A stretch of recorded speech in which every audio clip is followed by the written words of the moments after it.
We're back again with our the Big Fix APJ stream. And this session is all about cloud security. So we are going to be talking about Streamline Security with Shift Left, a cloud approach. And today we have Avinash Jain with us, who is actually known as a logic bomb. He has found vulnerabilities in many big websites and many big companies. Currently, he's working as a product manager with Microsoft in the identity space. Now I will keep quiet. I will let him speak more about himself. Over to you, Avinash. Hey guys, good morning, good evening from wherever you have joined. Cool. So as you must be seeing the first slide which says that streamline security with shift left a cloud approach. So we'll be seeing how using cloud native tools we can achieve the shift left security. And what is before we get into the nitty gritty things, we will study what is shift left, and then we will see how we can bring that shift left security using the cloud native tools in the CI/CD pipeline. Let's first understand what is this shift left actually means. So you must have seen those traffic light which turns red to stop the vehicles, and you must have also seen the rainbow color, the that 7 colors in the WebGear, in the rainbow, which is WebGear. And there's one thing which is common in both of these pictures. If you are not able to find it, the one thing which is common here is the red color. So if you see the red color being used in the traffic light to halt the traffic, while the red color comes at the end of the rainbow. Now there's a physics reason why red color being used here, or why the red color comes at the end of the wave or at the end of the rainbow, and why red color is being used to halt the cars, to stop the vehicles. The reason is that because the red color has the largest wavelength, that means they can travel to the furthest distance. And that means when we come closer to the source, that is we are moving to the left side of it. So whenever we bring go take something closer to the source, that means we are shifting to the left side of it. Now this brings me to the quote which says that security should not be treated as an afterthought. It should be brought as close to the engineers as early in the SDLC cycle. And as we seen in the previous slides, when we bring something closer to the source, and in this context, when we bring security to the source, which is the source of your code, we call it shift left security. And remember, we studied about bitwise left shift operator, and I said that we will be combining those definition here. That resultant, when we bring shift left in security, the resultant which increases by a large amount is your effectiveness. If you can see this graph, as you move from a preventive from a corrective to preventive measure, the effectiveness of your complete security program, your complete posture increases, and you can see the cost is getting declined. I will talk about what is shift left security, what advantage shift left security brings. We need to first understand how we can do this. What is the most logical place where we can make sure that all the security loop, not all potentially, but 99% of the security loopholes can be fixed, or can be reviewed, or can be can be found out. And when I say 99%, it doesn't it is not a very, it is a very fictional number. And we all know the security and privacy is a myth. We cannot achieve 100% level of security. There is always a scope of improvement. You must have seen those ads where it says that the ads of toothpaste, where it says that it kills 99.9% of germs and kills up to 99.9% of bad bacteria. Also doesn't guarantee that it kills 100% of germs. So nothing is 100% here. We will see how we can potentially improve from the current state, how we can make sure that all the security vulnerabilities, guidance, suggestions, and security issues can be found out, can be done, and can be remediated as early as possible, rather than just waiting at the end of the cycle. So the best and the most logical place where security can be checked are the code reviews. Just same as like how your developer does a code review, how a developer of a company does a code review of their code before shipping it to the production environment, before merging the PR. Similarly, the most logical part for security checking is the code reviews. Now the series of question arises. First and foremost, how it can be achieved, how we can make sure that every release that goes to the production has the proper security sign off, or how we can even test every piece of code, which is not just from the angle of dashed or sashed, but also including a wide range and the very much flexible security test cases. We would be talking about it. We would be seeing how we can achieve it if your organization is using CI/CD pipeline, using your AWS code pipeline. Now, this is what how the architecture looks like. A developer writes a code, he or she pushes it to the GitHub repository. AWS code pipeline listens to it using something which is called webhook. It checks out the source code, it builds your package, test it, run all the test cases, and create a final software package which is ready to deploy using AWS code deploy service. Now, this is a very lame diagram. Now we will see how it actually functions in the practical world. Now, in the previous slide, I talked about webhook. So this webhook, this configured webhook which you configured, is the heart of this continuous code hacking that we are seeing here. This webhook, make sure that all the events or all the changes that you are making to your code repos are listened in a real time, are being taken into action at the real time, and this is what this webhook does. AWS code build. We just learned about what is AWS code build, and when you write test cases in AWS code build, you can write as much as test that you want, which is in the form of build stages. So you can build as many as stages in the AWS in code pipeline. Instead of waiting for your security at the end of the development cycle, you can include your security checks seamlessly within this developer workflow in the form of AWS code build. Now, this build is written in the form of build spec, which is a YAML format. And what is YAML format is just a collection of build command and some settings that you write. This is the file where you can define all the commands and the scripts that is required to perform all those security specific checks. And because I am talking about security, but you can write any generic test cases here. You can bring your QA test cases here. You can bring your unit test cases. So you can write as many as test cases and as versatile test cases that you want to write here.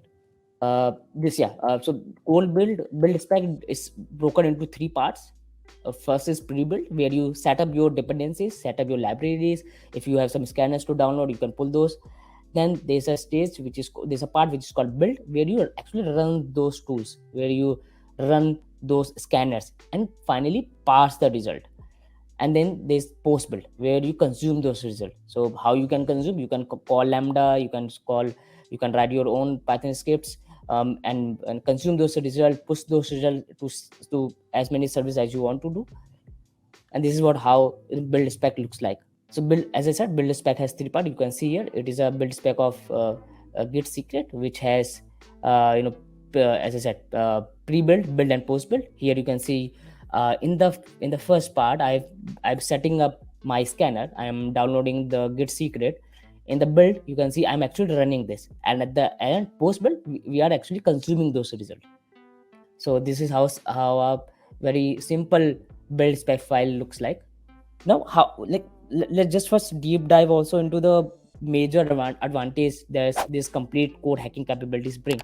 You can scan your code for the source code vulnerabilities. You can even test your application for dash vulnerabilities. You can even write custom modules, or you can write those build stages that we just seen in the last slide, where you can define your own test cases, where you can write your own capabilities, and you can also use open source tool to analyze your external dependencies for known vulnerabilities. You can detect secrets in your PR.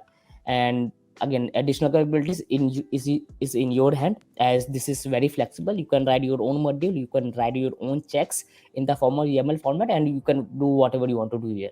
Now, this is the how a detailed the AWS code pipeline or DevSecOps pipeline architecture looks like. There's a happy developer city who commits a code, and that goes to any code repository that they are using. AWS code pipe, it hits the AWS code pipeline because we have configured webhook. Using the webhook, AWS code pipeline comes to know if there's any changes made to a particular repository, or all the repositories where the webhook has been integrated with AWS code pipeline, and it in turns start your code build. And remember, AWS code build are the test which you write. You can use it in as as flexible as you want to do. And then we call a serverless then we call a lambda, which is a serverless function, in order to consume those results. And you can pass those results. You want to push it to AWS security for vulnerability management, you can do that. You can even push those results or send out the alert to your mail by SMS, or you can also use variety of other AWS services to consume those results. This one one of the very interesting thing that you have seen, might have seen in this diagram, is the vulnerability management. Now you don't need to go here and there and integrate a third party tool and to for the vulnerability management. You can use AWS native tools for your complete DevSecOps environment, for your complete CI/CD security, and you can push those results, push those vulnerabilities in AWS Security Hub, where you can manage those securities, vulnerabilities, tries them, fix them, change the status, whatever you want to do with it. This is an example of how a secret scanning result looks like. As you can see, I have used Truffle Hub to run those checks to find out what are the secrets being involved in the PR which being raised by a developer. And this is how it output the result.